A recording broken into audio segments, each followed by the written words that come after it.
Imagine standing in the narrow streets of Boston in the 1760s, when this place was still a colonial port, not yet the busy city you know today. In this video, we use modern AI tools to step back in time, move through historic paintings and maps, explore Boston on the edge of revolution, and finally compare these early streets to how they appear today. Before we step into Old Boston, we need to return to the beginning. This image depicts the arrival of the Winthrop fleet on the shores of New England in 1630.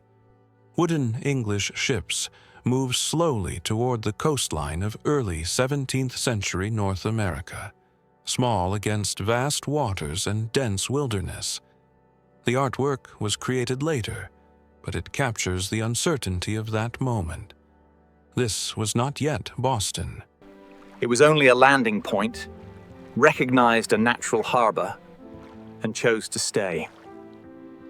Before returning to Boston in the 18th century, one place must be mentioned. In 1632, Boston's first meeting house was built near the center of the settlement. This simple structure served not only religious purposes, but also as a place where the community gathered to discuss and make decisions. From this point, Boston began to expand beyond the shoreline. Paths became streets, homes pushed inland, and the town gradually formed a shared center. By the end of the 17th century, Boston had grown steadily along its shoreline, no longer a fragile settlement, but still a modest colonial town, shaped by the harbor. Seen from the water in the early 1720s, Boston looked entirely different. Ships crowded the harbor, and wharves lined the shoreline in close succession. By the 1740s, Long Wharf extended farther into the sea than any other pier, guiding vessels directly into the center of commercial activity. Cargo was unloaded, passengers stepped ashore, and the city made its first impression from the water. Behind the docks, church steeples rose above the rooftops, marking neighborhoods that were taking shape. Boston has become a true port city. By the mid-18th century, power in Boston was no longer distant or abstract. At the heart of the town stood the old State House. From this brick building, authority entered daily life.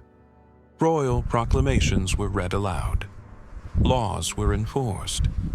Taxes shaped trade and labor. Merchants, sailors, and workers moved beneath decisions they did not make. In the harbor, authority took another form.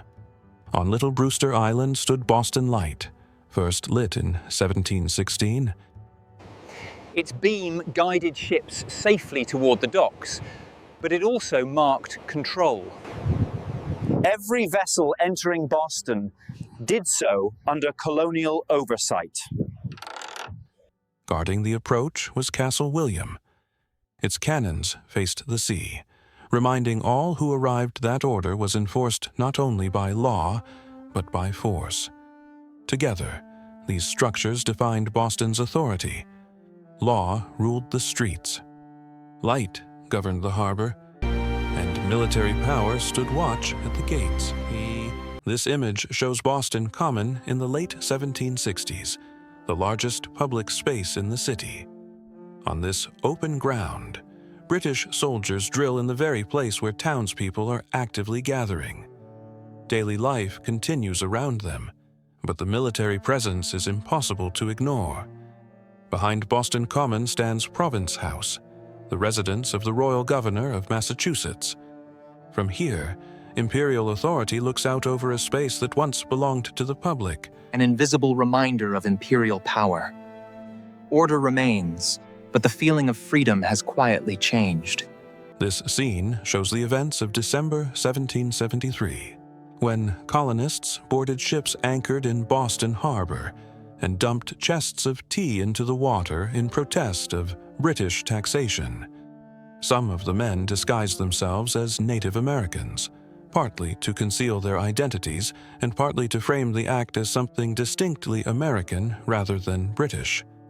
The protest targeted tea, shipped under the Tea Act, a law many colonists viewed as taxation without representation.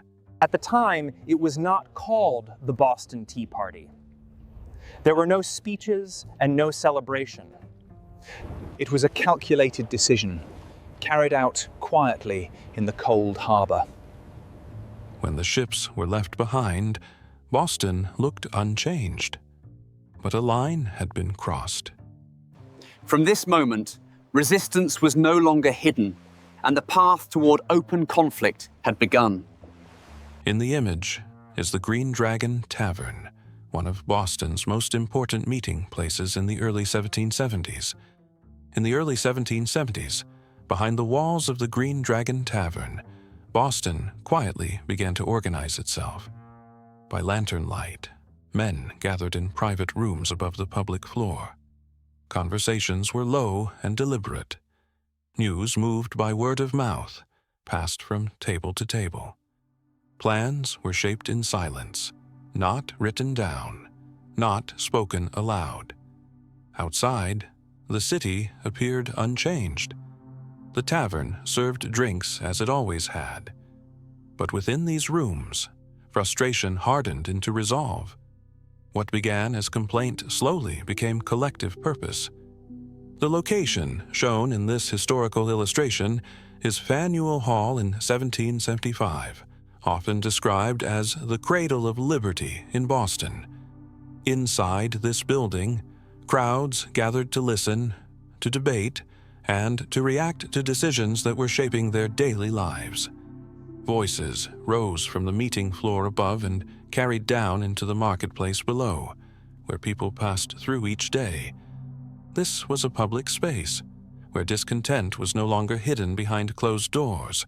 Standing here, Boston appears as a city speaking to itself, testing the fragile boundary between obedience and resistance. The image you are looking at depicts Harvard College, the first institution of higher education in what would later become the United States. Founded in 1636 in the Massachusetts Bay Colony, it existed nearly 140 years before American independence in 1776. The college was established to train clergymen and colonial leaders, laying the intellectual foundations of the colony, and in 1639 it took the name Harvard, honoring John Harvard, whose gift of books and money ensured its survival. By the early 18th century, the college stood not in the heart of Boston, but across the river in Cambridge, where the surroundings were open and quiet, with fields and dirt roads stretching beyond the yard, and only a few scattered houses in the distance. The college followed a different rhythm from the busy port city nearby, its buildings standing apart as students crossed the grounds with books in hand. There were no crowded docks here and no soldiers drilling in formation, yet within these walls, study and debate unfolded quietly. Harvard was not a center of open conflict, but a place where ideas were shaped, forming an intellectual foundation that developed Ayurveda prejudice, alongside the growing unrest in Boston.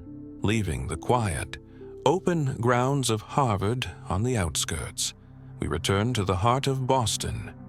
The image you are seeing shows Old North Church in the 1770s. The church stands quietly in the north end, its bell tower rising above dense rows of houses. From a distance, it is a familiar landmark to sailors and townspeople alike. At this moment, it is still part of everyday life, not yet marked with the symbolic weight that later history would assign to it.